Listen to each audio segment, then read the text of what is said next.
Good evening. As you know, it's Noelle again. Noelle from Somerset Counselling Centre. I'm in my back garden this evening. I thought I'd introduce you to the space in Budleigh Salterton where we live, and I wanted to introduce you to my back garden because there's some really lovely things in my back garden. The title today is Tulips, Fredrika and the Meaning of Life. Again, please don't pause. Please don't turn off at the sheer grandiosity of that task. But I do promise you that they are linked, and at the end of it, it might make some sense. So behind me, first off, tulips. Those are mentons, and they are kind of a beautiful pink with some orange, and they are utterly beautiful. Really, really beautiful. And I love them a lot. And I often sit in the summer house and stare out at them. Zilla rather rudely calls my summer house a shed. Yeah. Anyway, that's given me much joy recently. Much relaxation is to sit and stare at the beautiful mentons. So I'm going to show you some other parts of my garden as well. You might, in transition, see, whoopsie, some of my roses, I hope. And we're going to come down here and I will introduce you to the Barcelonas. I know. They are, that pink, really, it's utterly exquisite. And then I'm going to introduce you with, we'll be very, very lucky to see Fredrika. But Fredrika lives in that pond. I know, I nearly lost everything there. That was the oopsie. I'm back again, don't worry. Sorry, all that was probably a little bit juddery. So, here we are. And you'll be asking yourself, so Noelle, listen, why the back garden? Why tulips? Why Fredrika? Why the meaning of life? And they're all very good questions. And I thought to myself, well, I want to introduce you to parts of my life where I live in social isolation. So it's a very small world at the moment. I live in the therapy room, as you know, the greenhouse, the summer house, and of course the back garden, which is very small. And I'm sure a lot of us are living in small ponds like Fredrika at the moment. And that can feel claustrophobic. It can also feel really full of meaning, because we're not distracted. We're not dashing up and down the M5 or having loads of people around or hithering and thithering.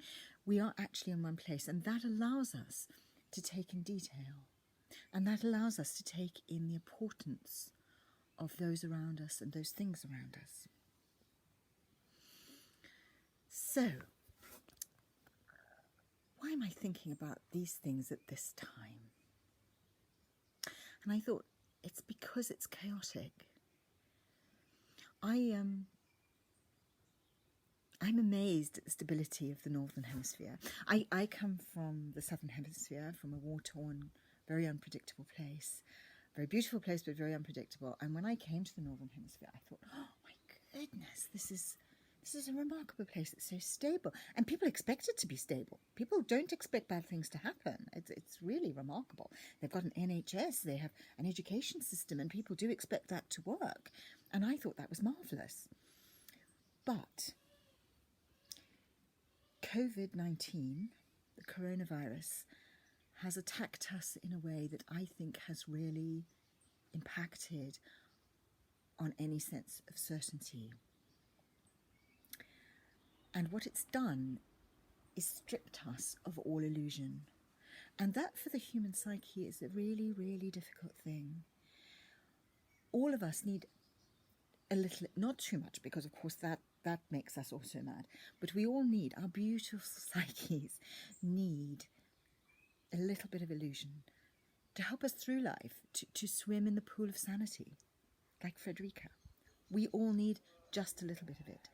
And in therapy, the process of disillusionment arrives at some point, and it is a very remarkable time in therapy, because it's when people are becoming much more themselves, they're becoming very real, and they are becoming disillusioned, and it's usually been negotiated in stages and steps and very carefully. And of course, what's happened to us here is a little bit like what happened to me the other morning. I was digging around looking for Fredrika, because of course it's a great privilege to us that she has chosen our footbath to live in. But I was digging around looking for her, and she got a terrible fright, and she sprung out back into the pond, and I nearly had a heart attack. So I'm not going to do that again tonight. We'll just leave it at that. But I also thought, God, that is what's also happened to us here during this time. We have been catapulted, we've been thrust into a situation we have no reference book for. We have no idea what to do at this time. I mean, just the thought of going shopping and coming back from Tesco's and unpacking and cleaning things and thinking, does that clean that? Does that work? Does that work anyway? Should I be using that? I mean, it's enough to drive us demented at the moment. And that took me to thinking of other times in history. And it took me to thinking of the Holocaust, really, really dreadful time, where it was mad, it was chaotic. And logos therapy. So the word logos means meaning. So therapy that is based on meaning was born. And they realised after the Second World War that those people that had survived the Holocaust survived better because they had found some meaning, something to hold on to in the chaotic swirl of that time. And I was thinking of this time where we cannot untangle anything, we don't understand anything, every moment I think, I've got a fact, I've got it, I know this now. It just dissolves. So how do we keep ourselves buoyant? How do we keep ourselves sane? How do we keep ourselves with a sense of purpose? Well, in therapeutic terms, meaning is very important to us. We think the relationship with ourselves has huge meaning. The relationship with other people, our attachments to other people, all this has great meaning and great importance and helps us navigate the world, particularly at times like this, where it is very blurred and very unknown and very frightening. And I'd say to you at this time, where life is like quicksand, facts disappear, we know nothing, we can't untangle it. What I would say to you at this very, very chaotic time in our history is try to find meaning. And I know you're going to say to me, oh yes, breathe, not yes. Well, there's always the breathing, always the breathing.